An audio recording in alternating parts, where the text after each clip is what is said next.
Hi, it's Peggy.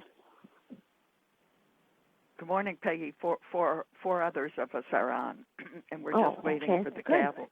When the gavel goes down, we are live. Oh, okay. And who's got the gavel? Laura.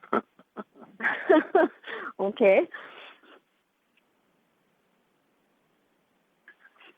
Morning, Peggy, from South Phoenix. Speaking, Dean Johnson. Hey, from North Phoenix. Hi.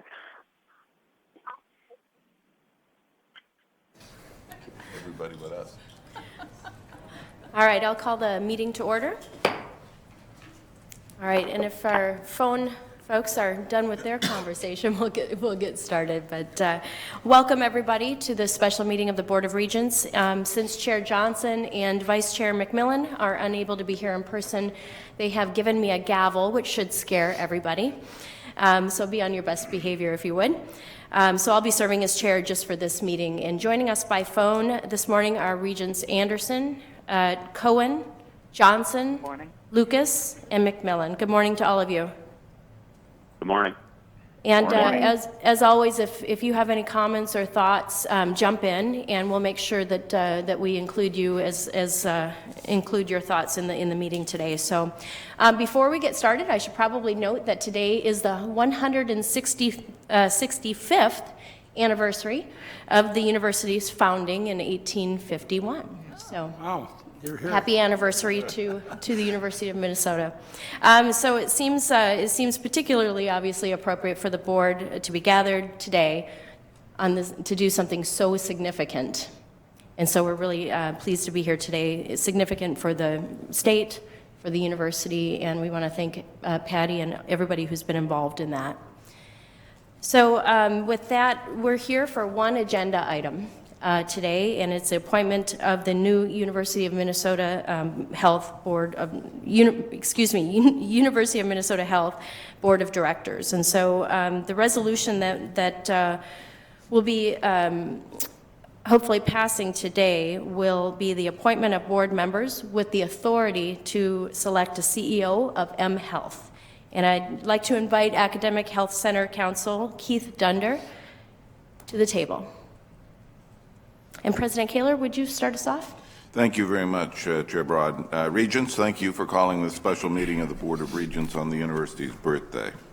As Regent Simmons reported to the board on February 12th, we have 3 parallel activities underway related to advancing an agreement with Fairview to create a new integrated academic health system called University of Minnesota Health. Those 3 activities are, first, negotiating the agreement and doing due diligence. Second, conducting a robust national search for the CEO of the new integrated health system, and finally, setting a process for appointing the inaugural board of directors for the new integrated health system. And today's meeting has been called to request board review and action to appoint 3 individuals who, along with 3 individuals similarly appointed by Fairview's board of directors this afternoon, will be delegated authority to select the CEO of the new integrated health system. This action supports our work to hire a new CEO and our work to appoint the board of directors for the new University of Minnesota Health System. And to that end, we are advancing 3 highly qualified individuals for your consideration. There are longer biographical statements in your docket, but let me say a few words about each. First, Dr. Patricia Simmons. As you know, Dr. Simmons recently retired from Mayo Clinic, where she was a professor and a pediatric and adolescent gynecologist. Dr. Simmons has held a variety of governance positions, serving on Mayo's executive committee and on numerous community boards, including those of Minnesota Public Radio, Minnesota Chamber of Commerce, the Guthrie Theater, and the Hill Museum and Manuscript Library at St. John's University. Dr. Simmons was elected to the University of Minnesota Board of Regents in 2003, 2009, and 2015. She currently chairs the Faculty and Staff Affairs Committee and previously served as board chair and as chair of the Audit and Academic and Student Affairs Committees. Dr. Simmons brings a deep loyalty to the University of Minnesota as well as significant expertise in health system management and leadership. Our second nominee is Ken Raring. Mr. Raring is Professor Emeritus in the Carlson School of Management. He held the Pillsbury Company's St. Paul S. Garrett Chair in Marketing from 1982 to 2004 and chaired the Marketing Department. Since 2015, Mr. Raring has served on the board of University of Minnesota Physicians. He brings significant expertise in strategic planning and implementation, CEO and senior executive coaching, marketing strategy, technology commercialization, and corporate governance. His experience includes consulting with Fortune 500 and large private companies including 3M, Cargill, Carlson, Pillsbury, Medtronic, Motorola, Target, American Express, and U.S. Bank, among others. He served on boards for numerous private and public companies and nonprofit organizations including Arctic Cat, St. John's University, and the Children's Theater. He's been recognized 6 times as one of the outstanding corporate directors in the state of Minnesota and is an exceptional University of Minnesota citizen. Mr. Roaring is here today, and Ken, if you'd please stand. Thank you. Good morning. Last, we are advancing Brooks Jackson, Dean of the Medical School and Vice President for Health Sciences. He came to the university in 2014 from Johns Hopkins University School of Medicine, where he served as Director of Pathology for 12 years. In his role as Vice President of Health Sciences, Dr. Jackson will be a permanent ex officio member of the new University of Minnesota Health Board of Directors and will serve as an ex officio voting member of the Executive and Finance Committees, as articulated in the letter of intent the Board of Regents approved in October of 2015. He is also the co-chair of the University of Minnesota's Health CEO Search Committee. Before turning this over to Mr. Dunder to discuss the legal construct of these appointments, let me comment on the timing and rationale for this action. We're requesting action today for several reasons. First, there's strong agreement within the university and University of Minnesota physicians and between the university and Fairview that hiring the right CEO will be amongst the most important and critical success factors for the new organization. It is in the interest of all parties to identify and select a new CEO as soon as possible. A search committee has been working since late fall to identify candidates, and they're seeking candidates with a demonstrated track record of success as a leader within a top academic health center. We have a preference for an academic physician. The committee has completed first-round interviews with a number of candidates and will likely narrow the pool to a group of semifinalists by the middle to end of March. By making these appointments today, we will help facilitate the search process by providing clarity to candidates as to who the hiring authority will be, by creating a way for members of the new board to have effective involvement in the search process, and by enabling a selection to be made so the new CEO is in place by July 1, 2016, when we expect the new entity to begin operating. We felt it would have been inappropriate to take this action at the February board meeting prior to our partner taking a parallel action, which will occur today, as I mentioned. It's my understanding that Fairview will nominate 3 members to help select the CEO. Finally, I will underscore that we're asking the Board of Regents to delegate to these appointments just one responsibility: selecting and hiring a new CEO. With today's action, Dr. Simmons, Mr. Roaring, and Dr. Jackson will have no other authority. Throughout this spring, we will continue our process to bring to you a full slate of appointees for the new University of Minnesota Health Board. If the CEO is not selected prior to the Board of Regents in Fairview appointing the full board of the integrated academic health system, the full board would instead make this hire. So with that, let me turn it over to Academic Health Center Counsel Keith Thunder. Thank you, Mr. President. Regent Broad, Regents. Let me begin by suggesting an analogy that we have a big project in front of us, and it's like aligning 3 ships, big ships, and they're not anchored in the harbor, they're all underway. And there are a raft of policy issues surrounding that alignment, and this is not one of them. What we're doing today is creating a tugboat to help address one issue as we go forward. So you have the resolution before you. It's, as President Kaler said, the point of the resolution is to create an enabling process to get a CEO in place at the time that the new organization would start.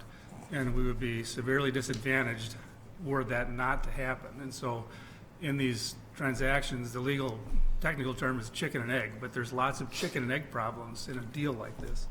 And this is one way to bridge one of these problems, to be able to select an appropriate person out of the search process and have them able to get up and going at the time that the organization gets up and going. So the delegation establishes a couple of things: that the appointed group, both from here and from Fairview, and Fairview's board is also meeting today, as President Kaler said, will work in parallel. We'll create an agreement between the University and Fairview to lay out the details of how that work is done. The authority to select is based upon the candidate meeting the job description that's in place, that compensation be set at fair market value with reasonable commercial terms, and I think that there will be a compensation consultant engaged to confirm that those things are true, and that there wouldn't be a final employment in the new organization until the new organization was going in place. That means the definitive agreements are signed. There could well be arrangements if somebody's able to start earlier to bring them on as a contractor or a consultant as soon as they're willing to do that, pending the full engagement later. So that's the nuts and bolts of the agreement, or the delegation. The agreement with Fairview will record those things. We don't have that agreement written now because we have to go through both board processes, and Fairview will also be asking their board for the ability for their leadership to enter into an agreement with us that's consistent with these principles that both boards will adopt. So that's the shorthand. It's not a complicated proposition. I'd be happy to answer any questions that you have. Thank you, Mr. Dunder, and thank you for all your great work and attention to such an important thing for this universities. And before we move on to a motion and discussion, which is the order I'd like to move into, I'd like a motion to get on the floor and then discussion. But before we go there, I'd like to ask Regent Simmons to offer some thoughts and some comments and actually a brief update from the committee. Thank you, Regent Broad and colleagues on the board, President Kaler. I'd like to speak on behalf of the work group that this board charged to look at the negotiations with Fairview over creating an integrated system. And I want to preface my comments by saying that Regent Emeritus John Fabinius brought a great deal of value and attention to this and experience. John led a community-based health system with academic relationships and academic offerings and components, and really helped create that integrated community-based system. So tremendous experience came to our task. Regent McMillan is on our group as well and represented the university's interests so very well, and we appreciated his lawyerliness as well. My background includes serving on the top management bodies of Mayo Clinic, Board of Governors, and the top governance bodies, the Board of Trustees. I chaired the board of Mayo's new business development area when I was at Mayo, and part of my responsibility included oversight of the integration that created, the merger acquisition and integration that created Mayo Clinic Health System, which brought an additional about 1,000 community-based physicians, over 20 hospitals now in over 80 communities. So I have some experience with this and how complex and challenging it is. One thing that we, the work group, feel is critical, essential to the success of this integration is the right leadership at the CEO level. And that leader must be someone who brings successful leadership experience in an integrated academic and community-based system. That's missing now and is essential to have overseeing, managing, guiding this integration. We, the work group, believe that the person needs to be on board soon, the right person soon, for two reasons. One, the right candidate, and candidates have expressed this, their interest in doing this. Candidates can bring value as we complete the negotiations because they've been there and will have some ideas that I think could be very useful for us. The second thing is, once the agreements are signed and this entity exists, this person needs to be on board. And there is some lag time because the person that we hire, I expect, is working somewhere today, and therefore there will be some time gap in moving into this position. Though the finalization of a contract with the hire cannot occur until there is a new entity, the person can be identified, begin contributing, and there's nothing that in the language of this resolution that would preclude that. Might be done via a consulting contract. It's going to depend on the situation that candidate is in. This is a limited authority to identify 3 people appointed by this board and by 3 people by the Fairview board would have limited authority to identify that candidate and begin the contract negotiations, but not ultimately sign the employment agreement. The Board of Regents has tremendous responsibility here. We are looking at the future of our medical school, and we've taken this as a board very seriously. And one of the most important decisions we will make is on who the CEO is. And so we are so pleased in the work group that the board can act in a way to get those people who are going to represent the university and this board well onto the process of selecting the CEO. Thank you. Excellent. Thank you, Regent Simmons, and thank you for all your time that you're spending. It goes above and beyond, and we really appreciate both your expertise and the attention that you're paying to this on our behalf, and Regent McMillan as well. And again, to Regent Emeritus Frobenius, who has been around the university, I think, as much now as he has been when he was a regent. So with that, we have before us the resolution for consideration. Is there a motion and a second for the resolution that's contained in our docket? I would so move Chair that Broad. we adopt the motion. Regent Devine has made the motion. Regent McMillan, Yes, in seconding that, I would just endorse the comments and contexting that Regent Simmons provided, and also go back to the Academic Center Council Dunder's commentary that in an ideal world, all of the pieces of this puzzle would line up in serial fashion, and it'd be A, B, C, D, E, F, G, and we'd go forward that way. This is complicated with many, many moving ships, as Mr. Dunder pointed out, and it doesn't line up in serial order. And I think the opportunity we have before us today to advance an element of this that perhaps has a little bit of a chicken and egg feel to it is the right thing at the right time for this opportunity to continue to advance. And the future of the med school is at stake here, and we need to keep this moving. So with that commentary, I will offer a second to Regent Devine's motion to adopt the resolution that's in your materials. thank you, Regent McMillan. There's been a motion and a second. Any discussion?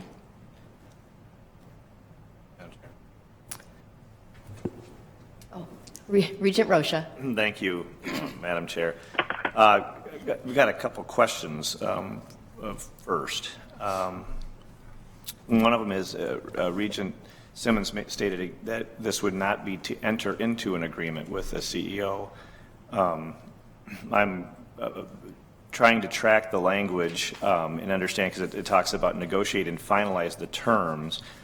What would the conditions then be to actually enter the contract? Would there be another review by this board before that would happen? Regent Simmons, or do you want me to move to Mr. Dunder on do you want to answer that question, or should we have our legal counsel? I think that, Regent Rocha, thank you for the question. I expect that Mr. Dunder will answer accurately with the correct terms, but let me speak as someone who would, if this is passed, participate in identifying the candidate. As I would interpret it, we would be in a position to begin the contract negotiations, but nothing would be signed and final with respect to the employment agreement until there's an entity and a full board that would have that authority. Having said that, as I understand this, it wouldn't preclude being able to have a consulting agreement. And the critical piece of this is to be able to make an offer without the final details, but to identify, we want to hire you, you want the job, and we start in the discussions and negotiations, and then would be prepared with a recommendation for the full board, should it be formed. Mr. Dunder, do you have anything to amplify that? No, I think that reflects the reality is that the new position will be a position that reports to the new entity and the new board. And so until it's again this chicken and egg problem. Until the definitive agreements are signed, it seems highly unlikely to me that a new candidate will sign. And so while this group would select and negotiate terms with a new candidate, the actual full employment relationship would happen after the new agreement is signed. It doesn't contemplate coming back here. The new relationship would be with the new Fairview or the new Health Board. Does that help? Regent Simmons, follow up? I want to expand also. To us, the work group, the importance of engaging in this search process sooner rather than later is really important for two reasons. One, we, the work group, encourage that this group of people, if they're given authority to identify the candidate, not just know a final selection that comes out of the search committee. Because what if we're not satisfied? We may not be. So we'd like the opportunity of engaging with finalists, plural. Second, if I were a candidate, I'd want to know to whom I'd be reporting. And this would provide 6 people who would be the core of the new board, since they all 6 would go forward on the board, to whom the new person would report. And I think the CEO could assume they would be 6 pretty important people on that board, since at least one of them would be co-chair of the board. So it provides that opportunity both to see the finalists representing the Board of Regents and provides the candidates with a view of their board. With respect to coming back to the Board of Regents, this board, it's part of that timing and sequencing. This board wouldn't have the authority to approve a CEO hire, I don't think, in the new contracts. I think we can assume that because we aren't going to own this entity. We're going to have half the seats on the boards appointed by the Board of Regents, but we won't have a controlling interest. So I think it's unlikely. And I don't think that's one of the points in negotiation. I think that's been addressed, but Mr. Dunder can talk about that. I do think this board should care deeply about who that CEO is, because I think that person will have a lot to do with the future of our medical school. And I would hope we have a way of making sure this board is very pleased, either by trusting the process and the people representing this board, or an opportunity to engage. But I would not say that that would extend to authority to approve. Regent Rocha. Thank you, Madam Chair. Staying on the questions for the moment, so is anybody concerned about the fact that, I mean, we obviously know that we're conducting the search already, if I'm not mistaken. We're meeting with people, and so there's somewhat of a logical challenge in saying that we can't find people until we get to this point because we already are finding people, if I'm not mistaken. But is there any concern that that by having a CEO search with a minority of what will eventually be the board puts the CEO at a bit of a disadvantage, because they may end up with 8 new appointees that would have a different perspective on how the entity should be operated? And would it make more sense to have the full board in place before selecting a CEO? Regent Simmons. Thank you. I think your point is so important. There are people interested in this job. Hallelujah. And from what I hear, of course I'm not on the search, so don't have names, highly qualified people. So I don't think identifying the candidates has been a problem. There's excitement about a new integrated academic community system. There may be a step between that interest and acceptance once they know what the job it really is, since the entity doesn't yet exist in the form it's going to exist.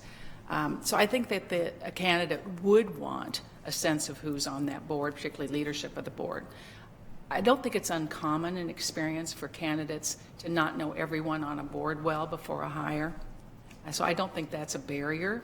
But again, the final signing could not happen by the CEO candidate or by the entity until that full board was formed, so that would provide the opportunity. In that sense, in some ways, I would say this, I don't know what to call this group of 6. They're not a board, but they will form the new board. They would be people with authority, limited authority. In some ways, they become the selection committee. They've identified the candidate and do investigations and serve that up to their full board. Madam Chair, I'll yield to others for now, but I've got a couple other questions. Sure, I'll come back to you, Regent Rocha. Regent Devine.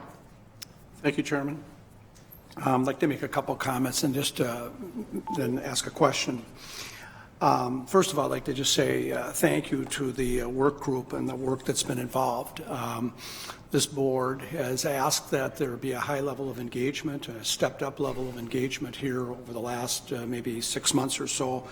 And this resolution that we're looking at today is really, another outcome of that stepped up level of activity. And I'd like to certainly recognize the leadership of what President Kaler has done, and Brooks, what you've done, and the rest of the team, Fitz, and all the others that have been involved in doing this.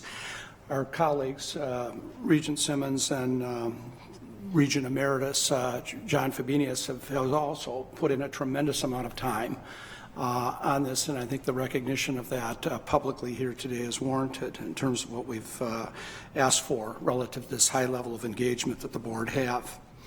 Let me make a couple other comments. The agreement today might not be perfect in every single aspect, but I think the point that what we're doing is we're on a road here of mutually working together with our partners at Fairview and trying to get to where we need to get to. And the three components that we're looking at today from the standpoint of the university, and the other three that are going to be coming about on Fairview, they know the tasks, and we're going to continue to work through each and every one of those little steps. And part of this process, although it won't be perfect, we're all working together, and I think that needs to be noted, that we're on this. The fact that the board, in its construct right now of 3 and 3, and it's not the full board, it does have a limited amount of authority, and obviously we recognize that. I think both sides recognize that completely, and I think the issue centers back in and around the common goal of working towards the hiring of the new CEO that we're on that path to do. And so in of that, that person can come aboard, and the fact that Fairview and the university are continuing to work together to develop the business plan and the pro forma, that work needs to continue even though we haven't reached to the final end result. The final end result needs to include both the business plan and the pro forma for this board to review to make sure that we're comfortable with what we're entering into here. But the fact is, all of these are little incremental steps, and I view this as one more incremental step here moving forward to accomplish that. Question that I have really is an update. We've heard bits and pieces about the actual search process. I'm not sure who's in the best position to maybe give a quick update to the board here on what the search process has been up to this point and how it's going. I know we've got a search firm involved, but I don't really know the nuances, and if somebody could maybe share who's ever is appropriate, if it's Eric or somebody else, I'm not sure who should speak to that, but I'd be curious to get just an update on what that process is, because I think that's another piece of what we're looking at relative to the context of the resolution today. Thank you, Regent Devine. Maybe Vice President Jackson, would you like to step up and give a little update relative to the process?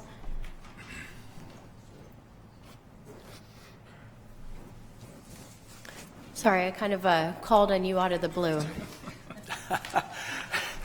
Thank you, Regent Broad.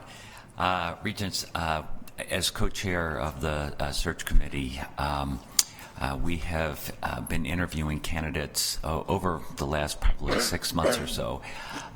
With the signing of the letter of intent, I think the caliber of candidates has really increased very significantly. We have, I think, finished our round of first interviews yesterday. We do have some really excellent candidates from who have leadership positions and a demonstrated track record, and really top academic health systems in which they themselves are very academically accomplished as well. So at this point, we are planning to have second interviews of at least anywhere from 2 to 4 in the next month, in March. This, we do plan on having these candidates meet with this core group as well. So they will be able to meet with them. And as Regent Simmons said, I think this will be very reassuring to these candidates that these board members are involved in the process. So we hope to be able to have a recommendation from the search committee to this core group in April is the timeline. Thank you, Vice President Jackson, for the update. Regent Devine, follow-up? Yeah, thank you. So in concluding that, what this board has got should understand that there's a comfort level. The process has moved along fairly effectively. You're aggressively moving to do that. And even though there isn't an entity per se that's yet established to hire this person to, the fact is the collection of people that are in the work group are comfortable enough moving forward right now that this person can be put into the pipeline, be brought aboard, and have the assurances that they're going to be able to participate and help the various pieces of dropping all the pieces into place of what will be the final agreements that we'll be looking at then. Is that a fair conclusion, what I just President Jackson. Regent Broad, Regent Devine, that is correct. I think the definitive agreements, though, clearly have to be signed and approved, I think, for any candidates to I think at this point seriously consider it. But I think just the fact that the letter of intent is fairly detailed has provided a lot of assurance to the candidates in terms of what this entity, how it will operate under what governance structure and that sort of thing. So we've already had some progress, but the definitive agreements are key in this. Thank you very much. Thank you. I'm comfortable with that. Regent Hsu. Thank you, Chair Broad. I have some questions and concerns about where we're going with this. I have my own analogy, and it has to do with an airplane and trying to fly it before it's designed and built. This is not the plan that I was to understand from our retreat just 2 weeks ago. So I have a couple questions to start off with. One is, and Dr. Jackson, I agree with you. I don't think a candidate would seriously consider an offer until they've read the definitive agreement. At least I wouldn't. And I think that if all of our candidates that we're looking at are currently employed, I don't think they would consider the offer and give notice on their job and start working here. I'm not even sure what entity they would work for if they were to show up before July 1st. So, I'm concerned about what we're trying to do and why we're doing it so quickly. And I agree with Regent Rocha that maybe we should have the full board in place before we, get to the point where we actually want to hire someone. If I was a candidate, I would want to be considered by the entire board, not a subset and a minority of a future board. So that's another concern that I have. In terms of attracting the right candidates, I have no doubt that what you're receiving now in terms of interest, is a good pool, and I know that the interviews are ongoing. So I guess my question right now is, how would we hire someone? And I think the answer is we wouldn't hire anyone before the deal is completed, whether it's July 1st or after. So how would we hire that person, and what entity would they come into if they were to come in before July 1st? I think Vice President, or actually Mr. Dunder, would you like to take that one? Sure. Thank you, Regent Broad, Regent Hsu. I think that the person wouldn't become fully employed by a new entity until a new entity exists, but that doesn't preclude a negotiation and a commitment going in. Now, consultants would tell us that some people would be cautious, as you're suggesting, and wait until the very last before they'd be willing to sign.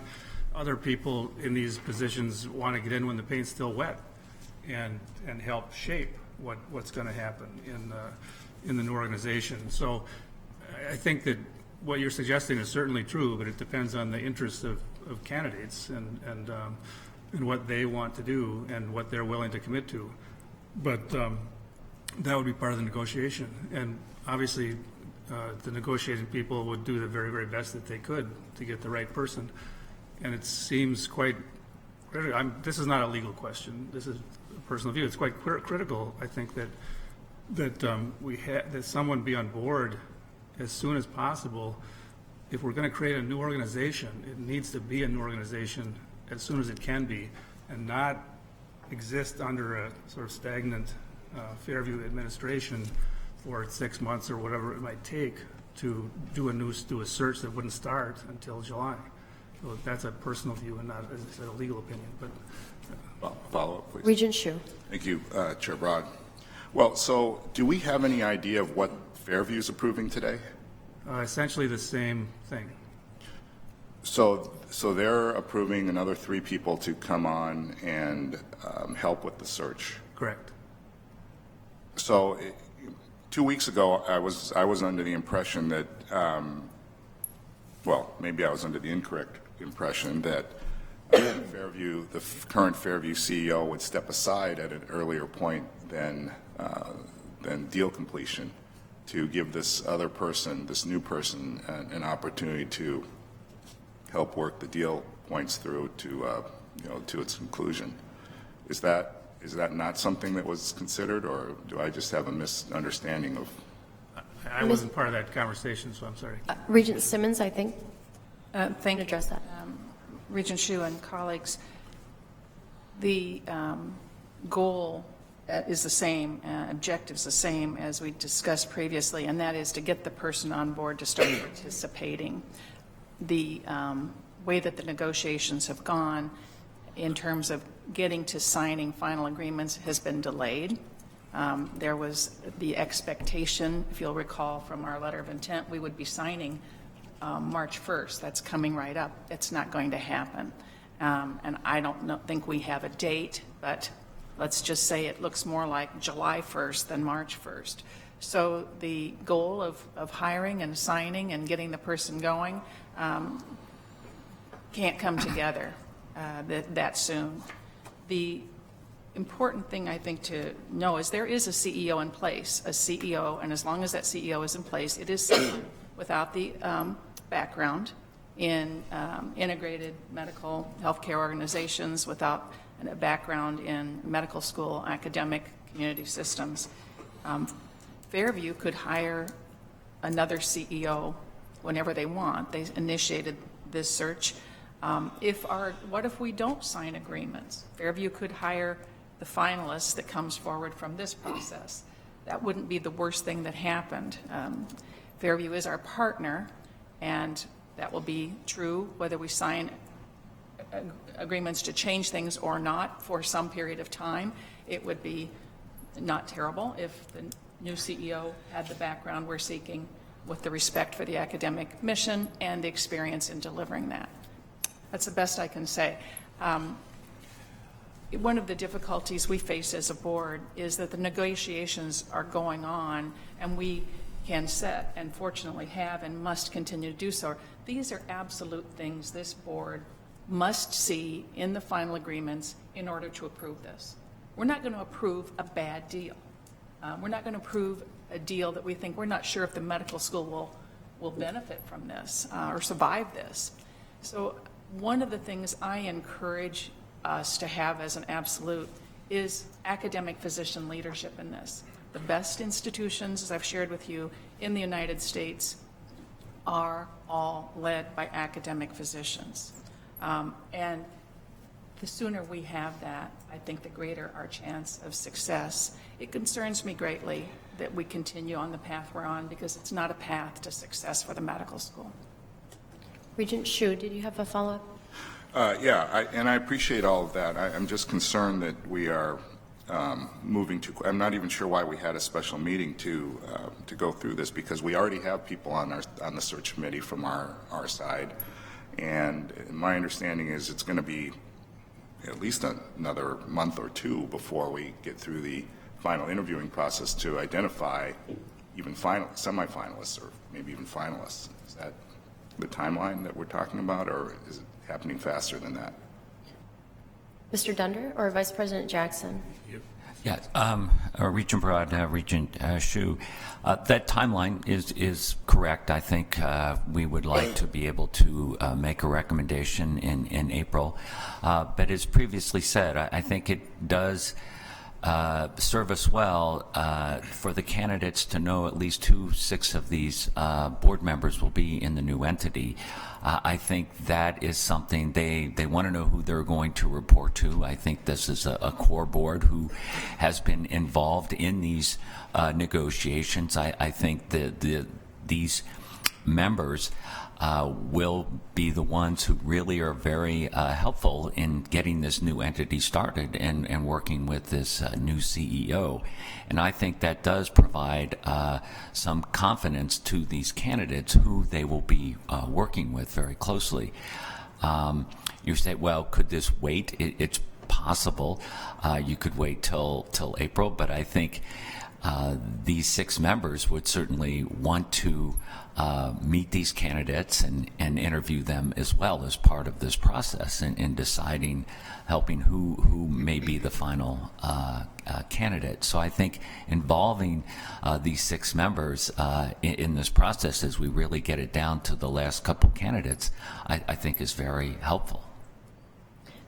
I think we'll just pause the questions around the table and see if any of the regents who are at the meeting by phone have any thoughts or comments that they'd like to make.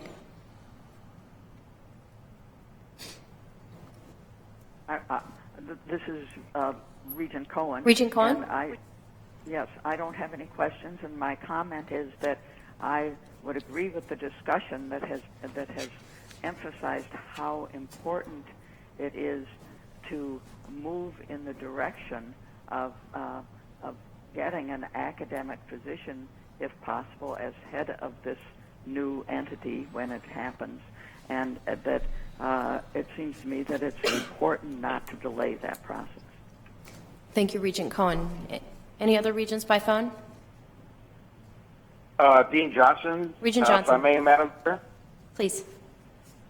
2 or 3 thoughts. Number one, this moves us that much closer to the board and administration's number one priority that we have identified. And I think that's critically important in this major exercise. Second of all, it moves us as a major player in the medical delivery services in Minnesota, the region, and nationally, a place we've desired for a long time, and this just moves us that much further along. And Regent Simmons has said many times that the new CEO ought to be from the academic physician community, and I fully agree with that. I've observed this in other medical communities, and when the doctors are fully engaged in a number of areas, that organization, that entity is most successful, and I agree with that concept immensely. But the bottom line is this. We are placing our trust as a board, and I might say almost in an interim basis, because it's not final, in 6 highly qualified people. 3 as named by our board and 3 from the Fairview board. And I trust those people because I know their qualifications and trust them to lead us forward in this entity, which we will have final say down the line at the appropriate time. So I am very supportive of this resolution and want to go on record stating that, and we'll vote in that manner when the time comes, Madam Chair. Thank you, Regent Johnson. Regent Lucas or McMillan or Anderson? No comment. I support it. Thank you, Regent Lucas. Regent McMillan, do you have any other thoughts before I jump back to questions around the table? No, I think when I seconded the original motion, I tried to make clear why I think this is obviously not the ideal opportunity to go forward, but it is the very, very best we can do at this time. And again, I go back to Council Dunder's commentary. There's a lot of moving parts, and I think that's a far better analogy than an airplane that's not ready to fly. If we don't start building the pieces of the airplane or the boat here, we're never going to get anything sailing or off the ground. So we need to move forward, and I understand the reservations that relate to what's been delegated and how else might we do this. We've thought this through a lot of different ways, and moving forward at this time to secure an academically focused CEO position leader for this organization is something that we want, that Fairview wants, and that we're creating a procedural opportunity now to go forward with, as Chair Johnson just said, members of both organizations who know what they're doing and understand the two organizations have a deep reach into the community of CEOs that we're going to be probing and looking for somebody to lead, and that have a solid understanding of the importance of academic position leadership. So that opportunity is not going to present itself again, and essentially we're formalizing the role that the three people from each organization will play with a very distinct limitation on their authority. So, again, not perfect, but as close to perfect as we can get given the many moving parts we have here. So I think it makes sense to take this step and set them on a course to go find us the right leader for the Fairview University UMP mHealth integration. Thank you, Regent McMillan. Regent Devine. Thank you, Chairman. Hey, just one other quick thing that I just want to say as it relates to this. In the retreat several weeks ago, we did cover a number of the issues, the timeline piece, and nobody should walk away today thinking that we're not going to hit the March 1st timeline, and that's going to be a piece of it's going to be in April, or another piece of it's going to, or the rest of it might be even until July. That doesn't bother me at all in terms of what we're trying to accomplish here. The fact that we're on the path and that we're doing the various benchmarking components that we need to do in order to proceed and getting it right, if I can use Regent Simmons' quote there, it's all about getting it right. The timeline doesn't matter for really any of us. What we're looking at today is just one more step in this timeline and in the benchmarking process of what we have to accomplish. And in order to get the business plan and the pro forma accomplished and get that done, if it takes longer to get that done, I don't think any of us should be concerned or upset about that. I think it's really about making sure that the end product is what everybody's comfortable with and we can move forward on. And so nobody should think that we haven't been successful in getting to where we need to get to, say, by July 1st or by March 1st. It just doesn't matter. What we need to do is get the thing right. And I think this is another forward step in terms of trying to do it. Might not be perfect, but we're going to get there in terms of what we're doing. Thank you, Regent Devine. Regent Hsu. In order, I guess, to give myself some comfort, I would like to propose a friendly amendment or modification to this. Go ahead. And I'm okay with the selection. I'm just a little uncomfortable about the hiring, the language in the last sentence of the resolution.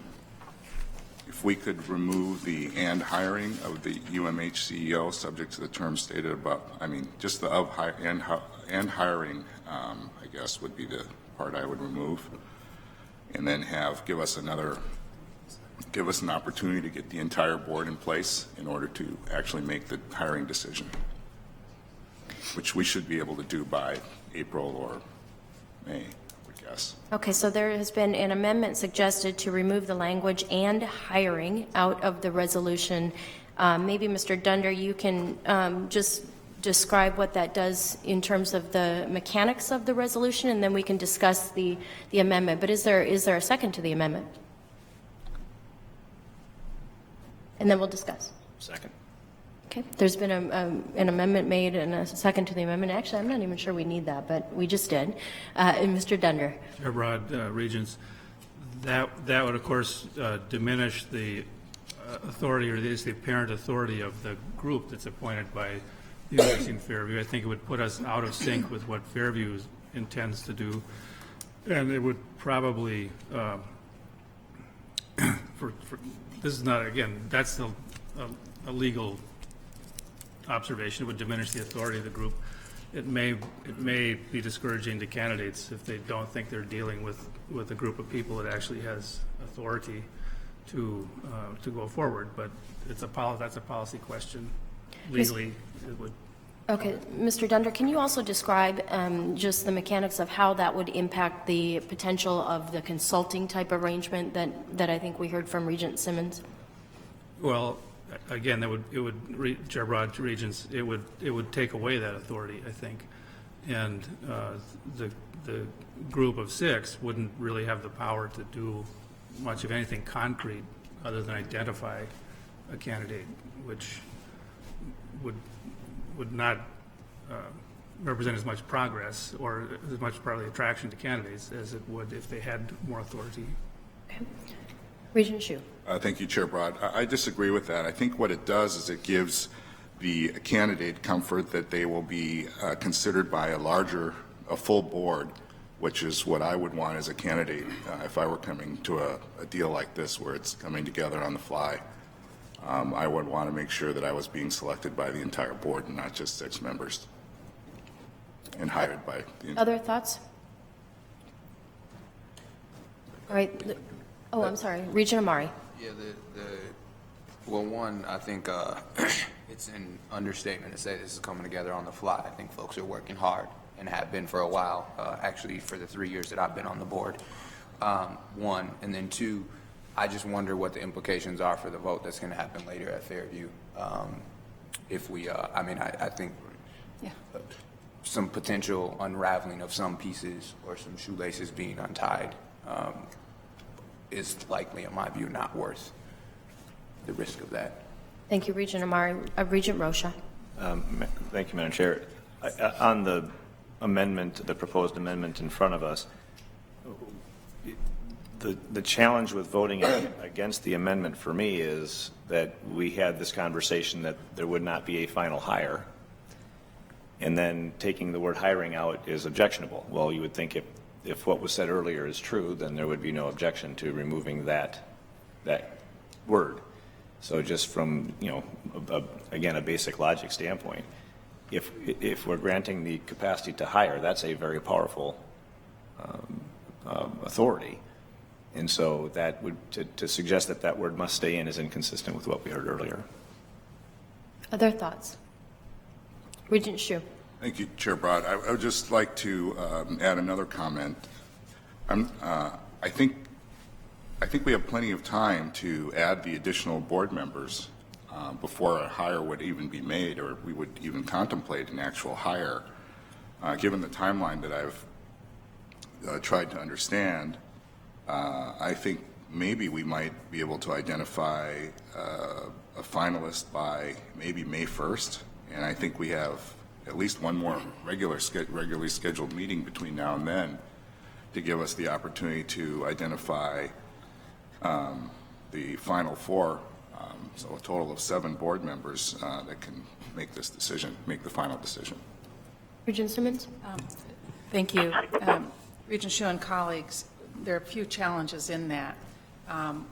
One is, just as we know a CEO ultimately will report to the board of this new entity, I would expect the relationship will be stronger with the leadership of that board, usually is for a CEO, so I think 6 remains a very solid acquaintance, presentation of the board. The second thing is, just as we are trying to recruit a CEO and can't finalize signing agreement from our end since we don't own this entity, Fairview can, if they should choose to do so. They have stepped up and said, if we're going to be partners in this, we need to share authority, and hence we have the opportunity to participate, the Board of Regents, through these delegations. The other thing I would point out is recruiting the rest of the board is more of a challenge when you don't have an entity. The board of what? What are the agreements? So we're fortunate that 6 people said, I believe in this, and I'm willing to work on that board now in one of the critical decisions that's going to occur and going forward. Not everyone who isn't as close and as passionate about this will do that. So I don't think there's any assurance that there won't be a board. There won't be a full board until the entity exists.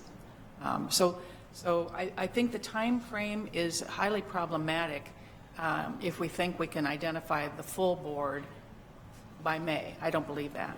I think we're vetting candidates, we're doing due diligence, we're trying to identify people. We haven't approached people, and we don't have, we aren't at the point in our negotiations where we're probably ready to do that. I would be very sorry to see this board decide not to have an influence in this search at this stage. But if that's the choice of the board, that's the choice of the board. I would not weaken the language so that now we're not parallel, and Fairview is granted the authority to hire, and they are the entity now, and we wouldn't have that. I think parallel language is very important, or it's a dysfunctional, it's not a functional group of 6. We would, anything we do to reduce our authority in comparison to the other 3, I think is problematic.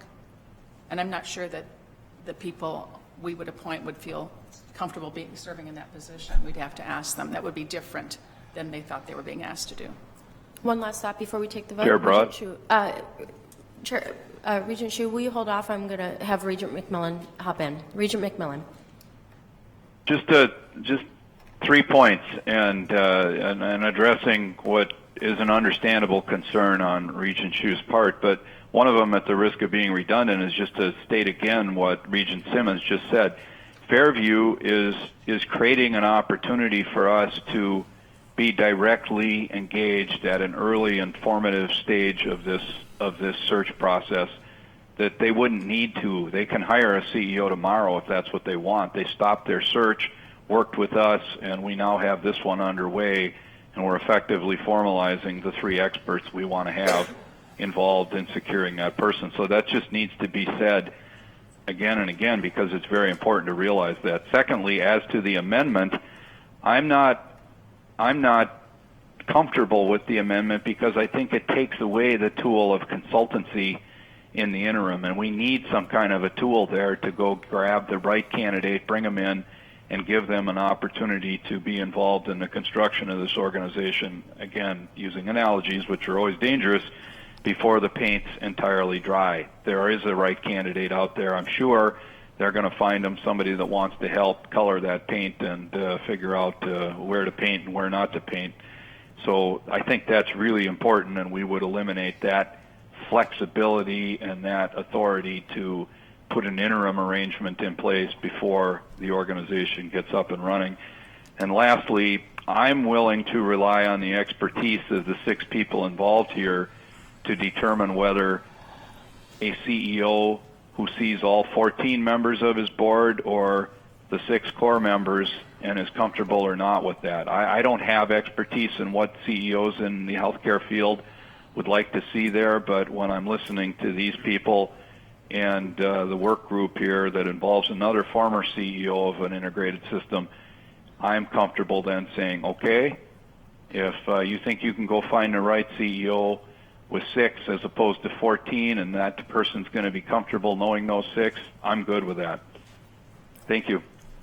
Thank you, Regent McMillan. Regent Hsu, and then Vice President Jackson. I know you wanted to jump in as well. Regent Hsu. Okay, so I have a question and a point. So the question is, has Fairview approved this? Because my understanding is, and I don't know why we're having a meeting on the same day as they are, because we're making an assumption that they've approved substantially the same powers and languages we have. Thank you, Regent Hsu. Regent Simmons. The language in this is subject to both sides approving, or it doesn't occur. And this was an agreement that was negotiated with the chair of the Fairview board that we would act in a parallel way. This is the point where we came to an agreement. They're meeting today, we're meeting today. What they approve at their board depends on if someone amends their language. So we don't have their final document, but these are subject to both sides approving, for at least our language is. Vice President Jackson. Yes, Regent Broad, Regents. I think a key point that everyone has to understand is that for the faculty, what is a must-have is that the new CEO, an academic CEO, starts day one of the new entity. There is a great concern that if we don't have an academic CEO on day one, the existing Fairview CEO management could be in place for some period of time. And there is great concern about that continuing. And to the faculty, I can tell you, having an academic CEO right from the start, when the new entity is constituted, it's really a must-have. And so that complicates this, and this is why this mechanism can help address that. Regent Hsu. And my second comment was is directed to Regent McMillan's comment, which I do not believe that removing the hiring would eliminate the opportunity to hire this person as a consultant. And if language needs to be added to give Regent McMillan comfort on that, I wouldn't have a problem with that. All right. Regent Broad, Regent Anderson here, just like to get in the queue. Yep, Regent Anderson. Go I ahead. have the floor? Okay. I'm sitting here listening, and I'm not speaking for or against the motion. I'm just, Vice President Jackson brings up a really good point. I attended the open house at the new medical center the other night, and I took time and some other regents did too, to talk to several of our physicians. And one of the things I heard loud and clear was the UMP physicians are really looking forward to getting new leadership in our Fairview U of M Health project. And they did talk about the difference between an academic CEO and a business CEO, and some of them are looking forward to that. And so I wanted to point that question out, but I also wanted to mention that, again, not speaking for or against it, I find it as a business person, if we would go out and say, we want to select you, but we cannot hire you, I think that would be really limiting in who we can find. Finally, a year ago when I was first brought up on this, Fairview was in the process of hiring a CEO. We then asked them to slow it down because of what we felt was going to happen in the future with the integration. We slowed that down to have an impact on who the CEO would be. And I think whether we like it or not, this 3-person board on each side is the process that we got to have an impact. If we choose not to go ahead, not to agree with what they're going to do this afternoon, and who knows what that may be, they may have a different discussion than us, but we're giving up that ability to have an impact. And so I'm looking forward that this process is giving us some input where we didn't necessarily have. That's my comment. Thank you, Regent Anderson. And Regent Hsu, do you want to conclude the discussion on your amendment, and then we'll have the amendment read back and take a vote? Yes, and I think there's, again, misunderstanding on what I'm proposing. I'm merely proposing that we limit the authority today, but since you're not officially hiring someone until after July 1st at the earliest, and possibly even later than that, there's plenty of time to change the authority and the composition of the proposed future board. Thank you, Regent Hsu. All those, actually, Mr. Steves, why don't you read back the amendment so we have it on the record? The Hsu amendment proposes amending the resolution to remove the words "and hiring" from the second to last line of the resolution. Thank you. Regent Simmons. I'd like to argue against the proposed amendment because if Fairview grants that authority, it includes that language, and we don't, I think it weakens the positions of our 3 people, or we probably don't have a board because these are subject to having parallel decisions. And I would point out that it is the common practice that a small group representing a board selects the CEO, negotiates, and the final legal agreement is made by the full board or the chair designated on behalf of the board. There is often a gap. There's time that elapses between finding the person, having the person say, yep, I want the job, now we just got to go negotiate my contract, and then signing that contract. This is an airplane that's in flight that needs work. So we're not building an airplane. We need to make it a highly functional airplane. So it is not how anybody would like for this to be. You'd love to have all the agreements signed, the agreement's beautiful, and now we know exactly what we want for a CEO. The CEO knows. That's not our situation. We're working now, and the sooner we can get some very good leadership in place, it will benefit our medical school greatly. And Regent Hsu, I want to make sure you have the last word on your amendment. Okay, thank you. Thank you, Chair Broad. I believe Regent Simmons made my point, which is there is no need for the hiring authority at this time. We can always add it later, and we can, add more board members to a board that at this point feels a little imaginary to me, that because this board does not have real authority for anything other than to select a person, and then I would think that the negotiation of the final terms of the agreement would not happen until close to July 1st anyway. All right. All those in favor of the Hsu amendment, please signify by saying aye. Aye. Aye. All opposed? Aye. Nay. No. Aye. No. Yo. That was staccato. The motion has failed. Now we have the resolution as drafted before us. Is there further discussion? Regent Rocha. Thank you, Madam Chair. I am, in its current form, I will not be supporting the resolution. There's a lot in it, and so the danger of a vote of that variety is that it seems to say more than you're intending to say. I'm specifically concerned about the component that identifies the candidates as members of the UMH board. It's unusual to have this discussion with one of the candidates serving as a voting member of the board that's considering the resolution. And you may wonder, for those that were at the open discussion of this matter at the retreat a couple weeks ago, that this would seem to be inconsistent with my position then, and that's because this has changed. My position at the time was that putting together a working group that would pursue administrative leadership to become the CEO made sense to me from the standpoint that we were having a difficult time with the two entities getting together on the particulars of this new arrangement.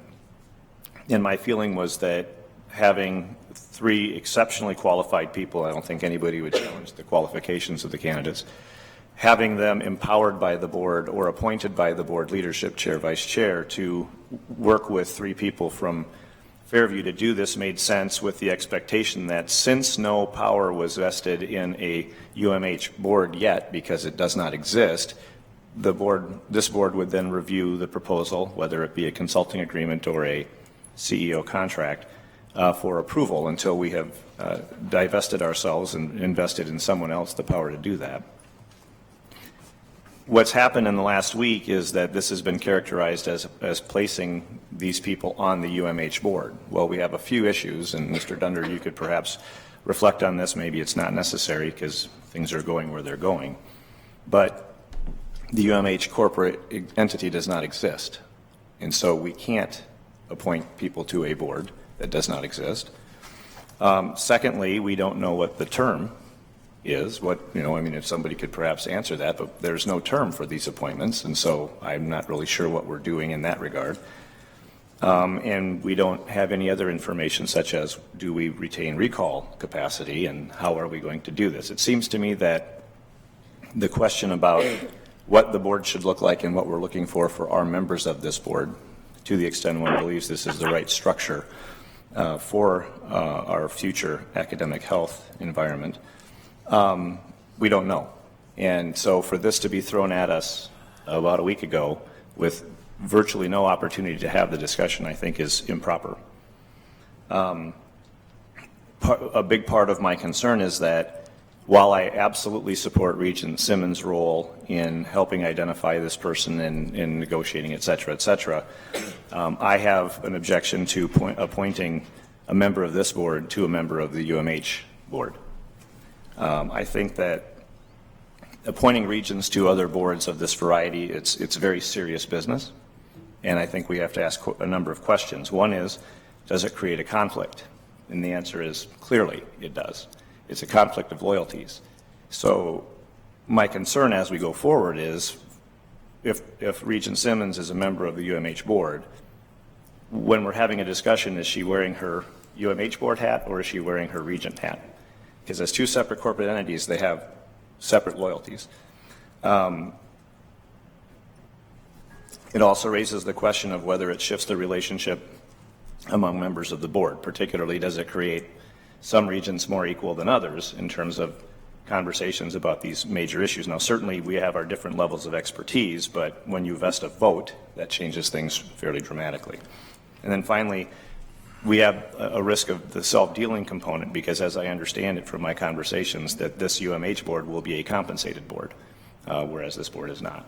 And so that raises another issue. So to the extent that this resolution includes language that suggests or dictates that these appointments will be members of the permanent UMH board, I cannot support it. Further comments? Regent Simmons. And thank you, Chair Bride. First of all, I should have probably said it earlier, but my intent has been to represent the work group. I was asked to do so by them, and you heard their views. My further intent is to recuse myself from voting on this after sharing, I thought, necessary content information since I've been so close to it. I'm very pleased. If I would have preferred if we did the resolution about creation and the specific appointments separately. That was my goal, plan, objective. It didn't happen that way. I will be recusing so you can have further discussion, but you may wish to give consideration to the resolution for the granting the authority separate from appointing the individuals. And I will be very happy if the outcome is that I'm not on that list, because this is a lot more work. I'm glad you know that there's compensation. That hasn't been determined, to my knowledge. I bowed out of any of those discussions when the work group put me forward as a candidate. So I will leave the room now. I will not be voting since it's all together, but you do have the option of separating, and you certainly should feel very good as a group of colleagues of taking my name off that list. You will free up my spring, winter, summer, fall for quite a while. Madam Chair, before Regent Simmons leaves. Regent Rocha. Regent Simmons, would you be amenable to an alteration to the language to refer to it as a precursor to the UMH board rather than members of the UMH board? I think that I'll leave it to you, colleagues. Okay. I don't know. Mr. Dunder may want to speak about how Fairview's handling. Mr. Dunder, will you, two things. Will you actually address Regent Rocha's question, but will you also address Regent Simmons indicated that her preference was to keep them separate. So please give some context to the connecting of the two. Regent Broad, Regents, by connecting the two, you mean the naming appointees Exactly. and the delegation of authority? Exactly. It wouldn't be impossible to separate those things, but if you're delegating authority and not identifying the people who it's delegated to at the same time, then that's problematic. So Mr. Dunder, I'm sorry to interrupt you, but I think the issue wasn't delegating authority to them for the purpose of hiring, serving on this group to hire the CEO versus delegating them or appointing them to the new UMH board. That's the two differences that I think Regent Rocha is pointing out. Okay, thank you, Regent Broad. Regents, the language here was intentionally stated the way it is, that they're identified as appointees, and they're not appointed to the board because the board doesn't exist yet. But this is just a commitment that they would be the three first of the 7 members who are appointed. There might be ways to slice and dice that language a little differently, but the intent is just to commit to the identity of those 3 people, and that's what Fairview is going to do also. They can't appoint to a board that doesn't yet exist, but they can identify their first 3 choices, and that's what they will do, and that's what this was intended to do. Regent Hsu. Thank you, Chair Broad. I just think the wording is a little bit vague. In the fourth whereas, it says, whereas, in order to achieve the selection of the new CEO, the University and Fairview agree to now each appoint 3 members of the new UMH board. The remaining 8 members to be appointed 4 each by the Board of Regents in Fairview prior to the closing date of the transaction. So, when I read it, I thought we were trying to appoint board members to a board that doesn't exist yet. And so I think maybe the language needs a little fix-up. Regent Omari. So thank you, Chair Broad. For point of clarification, Mr. Dunder, I think the question is, what do you think would be the impact if this were to presume that we are appointing 3 people to a smaller board to carry out what we've suggested here, and then at the point where there's a UMH board, we then will have the option to say those 3 people are who we want to put forward, or we want to select 3 other people. Is that? Regent Omari. Plus 4, right? I think that's the question that is being bandied about right now. That's exactly right. Mr. Dunder. Regent Omari, Regents. You would not only have the opportunity, you'd have the obligation to appoint the 7 people when the new board is actually in existence. So, I apologize. I drafted this, and that the whereas paragraph, what lawyers call a recital, is not a binding part of the resolution, and that should have been clear that you're naming names of appointees, but they will be appointed, actually put on the board later when the board exists. The idea here was to identify individuals and delegate authority to them as individuals, because there isn't a entity, a board for them to actually be sitting on now. So, Mr. Dunder, just to be clear then, so there is a checkpoint at which we will make appointments to the board? Absolutely. Regent Broad. Further questions? Madam Chair. Regent Madam Rocha. Chair. Regent Cohen, I'll get to you right next. Regent Rocha. Thank you. Mr. Dunder, that appears to be inconsistent with the resolved. Hereby appoints the following 3 who will serve as the first 3. That's a pretty definitive statement. If it was who may serve as the first 3 at the board's discretion, that would be consistent with what you just said. Regent Rocha, I don't disagree with that. That could be corrected. Yeah. Regent Rocha. Regent Cohen, I'll come back to you. Yes. Would it be in order to call for the question? Some of us were led to believe that this was going to be 8:30 to 9:30, and I certainly would like to remain on the phone, which is my choice, I realize. But I'm wondering if it's in order to call for the question. Thank you, Regent Cohen. It is in order to call for the question, but I would ask that you not do that at the moment. I understand that we're over time, but I think we're discussing an important word in this resolution related to will and may. So, Vice President Jackson, do you, one of the conversations we had previously was if we change this resolution, is that a trust issue that we potentially would have with Fairview, or do you feel comfortable if we moved a will to a may? Regent Broad, Regents, I understand the concern here, and is Mr. Dunder pointed out that this board can't do that, appoint members until there is a full board. So the may does make sense. I think we can ask Fairview to do the same in their board meeting this afternoon. I suppose they would be accommodate that, because I think the issue would be the same for them as it is for this group as well. So I think it's certainly doable. I don't anticipate that the Fairview board would object to this difference, really.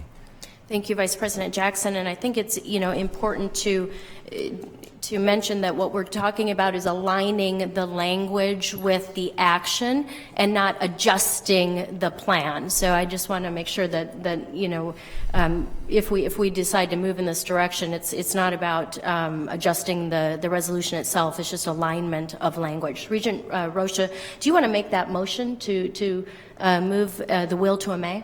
So moved. There's been a motion to I'll move second that. Regent Anderson? I'll second that, yes. Okay, I think that's a good idea.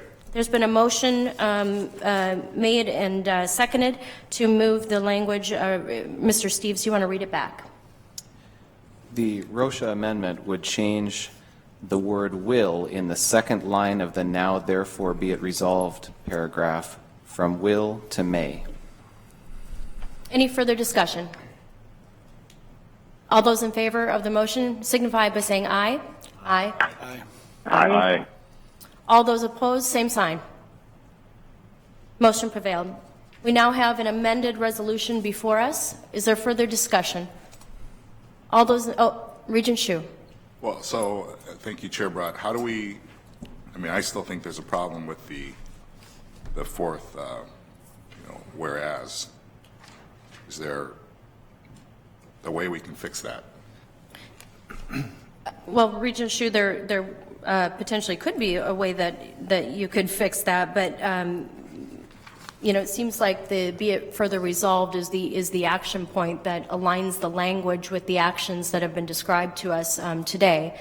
Obviously, I'd entertain a motion if you want to make it, but it seems to me that the action within the be it resolved is gets us potentially where most of the board members want to go. Madam Chair. Regent Rocha. Thank you.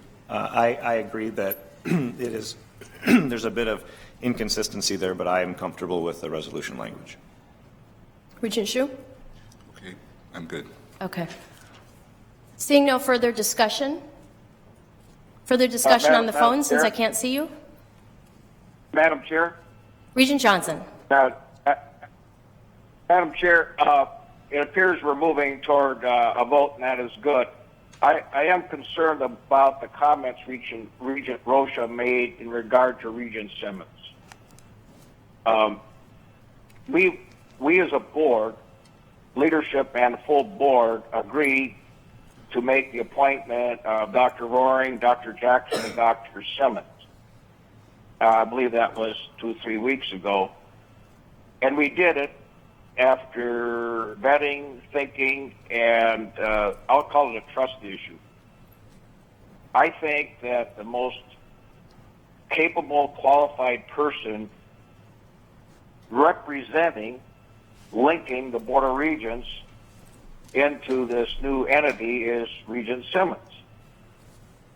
And personally, I trust her, and I think that she is the person to move us forward, keep us fully communicated on the matters. So I don't have the same concerns about conflict, or he used the word self-dealing. That's a pretty strong word, and I don't think that is where we want to be. I want Regent Simmons, along with Dr. Jackson and Roaring, to represent the University of Minnesota on this board. That concludes my comment. Thank you, Regent Johnson. Chair Broad. Madam Chair. Regent McMillan.